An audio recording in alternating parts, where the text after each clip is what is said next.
அனைவருக்கும் எனது அன்பான வணக்கம். நாம் நம்முடைய நாட்டிலே ஒரு பெரிய செய்தியாக ஓடிக்கொண்டிருக்கக்கூடிய இந்த மொழியை பற்றி தான் இன்றைக்கி நாம் பார்க்க போகிறோங்க.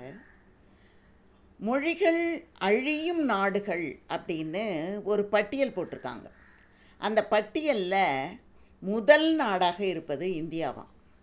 இது உங்களுக்கு எப்படி தெரியும் அப்படின்னா, ஆனந்த விகடனில் கொடுத்துருக்காங்க இதை பற்றிய செய்தியை. அதுக்கப்புறம் என்ன பண்ணுறாங்களாம், கடந்த 50 ஆண்டுகளாக 220 மொழிகள் அழிந்து விட்டன அப்படின்னு central institute of Indian languages அப்படிங்கிற பகுதியில் எடுத்து சொல்கிறாங்க. 50 ஆண்டுகளுக்குள் 220 மொழிகள் அழிந்து விட்டன அப்படின்னு ஒரு கணக்கு கொடுக்குறாங்க.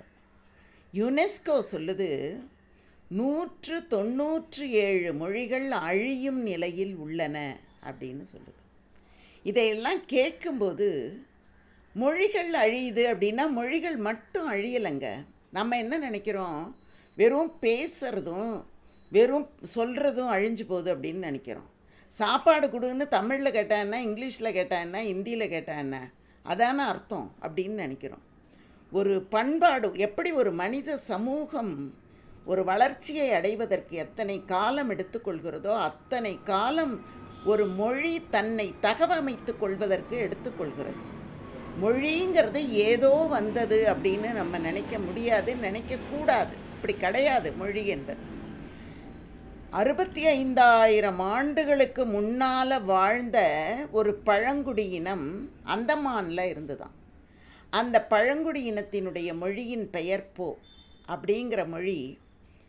அவங்க 65,000 ஆண்டு காலமாக சேகரித்து வைத்த அனுபவங்களும் ஞானங்களும் 2010 ஜனவரி 26 அந்த மொழி பேசக்கூடிய கடைசி மனிதர் இறந்து போகிறார். அவர் மட்டும் இறந்து போகலை, 65,000 ஆண்டு காலமாக தன்னுடைய ஞானத்தையும் தன்னுடைய அனுபவத்தையும் செதுக்கி செதுக்கி வளர்த்த அந்த மொழி அழிந்து விட்டது அப்படின்ட்டு மொழி ஆய்வாளர் ஜிஎன் தேவி அப்படிங்கிறவர் சொல்கிறார். கேட்கும்போது மனசு எவ்வளோ வருத்தமாக இருக்குது பார்த்திங்களா. நம்ம என்ன நினைக்கிறோம், அனாதைகள் அப்படின்னா உற்றார் உறவினர் இல்லாதவங்க, பெற்றவர்கள் இல்லாதவங்க, குடும்பம் இல்லாதவங்க, இவங்க தான் அனாதைகள்னு நினைக்கிறோம். சொந்த மொழி இல்லாதவன் தான் முதல் அனாதை. நமக்குன்னு மொழி தாங்க நம்முடைய சொத்து. நம்முடைய இலக்கியங்களும் இலக்கணங்களும் நம்முடைய நாகரிகங்களும் பண்பாடுகளும் வளர்ச்சிகளும் எல்லாமே எங்கிருந்து வந்தன அப்படின்னா இந்த மொழி பண்பாட்டின் அடிப்படையில் தான் வந்தது. அப்போ மொழி தனக்கென்ற ஒரு மொழியை இல்லாமல் இருக்கக்கூடியவன் அனாதை. தனக்கென்று ஒரு ஆடை கூட இல்லாமல், தனக்கென்று சாப்பிடுவதற்கு ஒரு தட்டு டம்ளர் இல்லாதவன் மட்டும் ஏழைன்னு நினச்சிக்காதீங்க. தன்னுடைய இன்ப துன்ப அனுபவங்களை எடுத்து சொல்வதற்கு சொந்த மொழியற்றவன் ஏழை. சொந்த மொழி இல்லைன்னு வச்சுக்கோங்க ஒருத்தனுக்கு, எனக்கு தாய்மொழின்னு ஒன்றும் கிடையாது, எனக்கு சொந்த மொழியே கிடையாது, இரவல் மொழி தான். நான் அவன் மொழியை கடன் வாங்கிட்டு பேசுவேன், இவன் மொழியை கடன் வாங்கிட்டு பேசுவேன். சொந்தமாக என் மொழியில் எனக்கு பேச தெரியாது அப்படின்னா நீயும் பரம ஏழை தான். அப்புறம் நம்ம என்ன நினைக்கிறோம், என் பரம்பரை சொத்தெல்லாம் ஏமாற்றிட்டான், என் பாட்டம் பூட்டம் சேர்த்து வச்சதையெல்லாம் ஏமாற்றிட்டான், நான் தூங்கும்போதே என் துணியை கூட உருவிக்கிட்டு போயிட்டான் அப்படின்னு புலம்புறவன் மாத்திரம், புலம்பிக்கிட்டு அழுதுகிட்டு சாபம் விடுறவன் மாத்திரம் ஏமாந்தவன் கிடையாது. என்னோட மொழியை என் பாட்டன் பூட்டன் காலத்திலே இருந்து சேர்த்து வைத்த என்னுடைய இலக்கிய சொத்துக்களை, என்னுடைய இலக்கண சொத்துக்களை, என்னுடைய பண்பாட்டு கூறுகளை, என்னுடைய நாகரிகம் எப்படி வளர்ந்தது, நான் எப்படிப்பட்ட, என்னுடைய மூதாதையர்கள் எப்படி இருந்திருக்கிறார்கள், அதையெல்லாம் அந்த வரலாறு தானே நமக்கு சொல்லுகிறது. இன்றைக்கி நம்ம சொல்லிக்குவோம், நான் ராஜராஜன் பரம்பரையில் வந்தவன் அப்படின்னு நம்ம சொல்லும்போது நான் அவனுடைய காலத்திலே வாழ்ந்த முன்னோர்களில் நானும் ஒரு ஆள். அதனால தான் அந்த பரம்பரை அப்படியே தொடர்ந்து வந்து கொண்டே இருக்கிறது. பரம்பரையில் எங்கும் தொய்வில்லாமல் வந்து கொண்டு இருக்கிறது இன்றைக்கி வரைக்கும். நான் தஞ்சாவூர்காரி இங்கே உட்காந்துக்கிட்டு பேசுகிறேன் அப்படின்னா ராசராசன் காலத்திலே எங்களுடைய முன்னோர்களும் வாழ்ந்திருக்கிறார்கள், அவரோடு பழகி இருக்கிறார்கள். அப்போ அதுதானே வரலாறாகவும் பண்பாடாகவும் என் கூடவே இருக்கிறது. இதையெல்லாம் என் கூடவே இருக்கக்கூடிய ஒருவன் அழித்து கொண்டு இருக்கிறான், அது கூட எனக்கு தெரியலை எனக்கு என்னோடய மொழியை பற்றி தெரியல, என்னுடைய நாட்டை பற்றி தெரியவில்லை, என்னுடைய கலாச்சாரம் தெரியாது, பண்பாடு தெரியாது.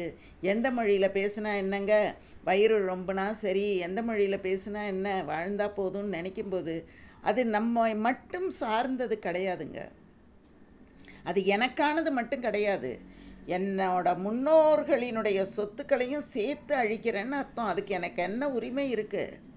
அவங்க கொடுத்ததை நான் அடுத்த என்னுடைய தலைமுறைக்கு கொண்டு போய் சேர்க்கணும். பாரம்பரியமாக வருவதை நான் என்னுடைய அடுத்த தலைமுறைக்கு கொண்டு போய் சேர்க்கணும். அவங்க அதை சில நவீனமாக ஆக்கி கொண்டு அதை மீண்டும் பயன்படுத்தி கொண்டே இருப்பார்கள். அந்த வேர் வந்துக்கிட்டே இருக்கணும்ல. அந்த வேரை அழித்து விட்டு மரத்தில் எப்படிங்க வாழ முடியும்? வேர் இருந்தால் தானே மரம் இருக்கும், மரம் இருந்தால் தானே எல்லாமே இருக்கும். எல்லாவற்றையும் நான் அழித்து விட்டு நான் வாழுவேன் அப்படின்னு சொன்னால், மொழி அழியும் போது மொழி மட்டும் அழிகிறது கிடையாது, அந்த இனம் அழிகிறது. இனம் அழியும் போது அந்த இனம் மட்டும் அழிவது கிடையாது, நாடே அழிந்து போகிறது. அப்புறம் நாடற்றவனாக அவன் அலைய வேண்டிய ஒரு நிலை ஏற்படும். அப்படிங்கிறதையும் நாம் இந்த நேரத்தில் நினைத்து பார்க்க வேண்டியதாக இருக்கிறது. அப்படி மொழிகள் அழிந்து கொண்டு இருக்கின்றன அப்படின்னா எவ்வளவு மனசுக்கு கஷ்டமாக இருக்குது. அப்போ நாம் எவ்வளவு எச்சரிக்கை உணர்வோடு இருக்கணும் அப்படிங்கிறத நாம் தெரிந்து கொள்ள வேண்டும் என்பதற்காகத்தான் இந்த பதிவு. இந்த மாதிரி நிறைய செய்திகள் இருக்கின்றன. அந்த செய்திகள் அனைத்தையும் உங்களோடு நான் பகிர்ந்து கொள்ள மிகவும் விருப்பத்தோடு இருக்கிறேன் அப்படிங்கிறதையும் நான் உங்ககிட்ட சொல்கிறேன். தொடர்ந்து நாம் நம்முடைய பகிர்வுகளை சொல்லி நாம் நம்மளை கொஞ்சம் சரிப்படுத்திக்கலாம் அப்படின்னு நினைக்கிறேன். தொடர்ந்து பாருங்கள். நன்றி, வணக்கம், வாழ்க வளமுடன்.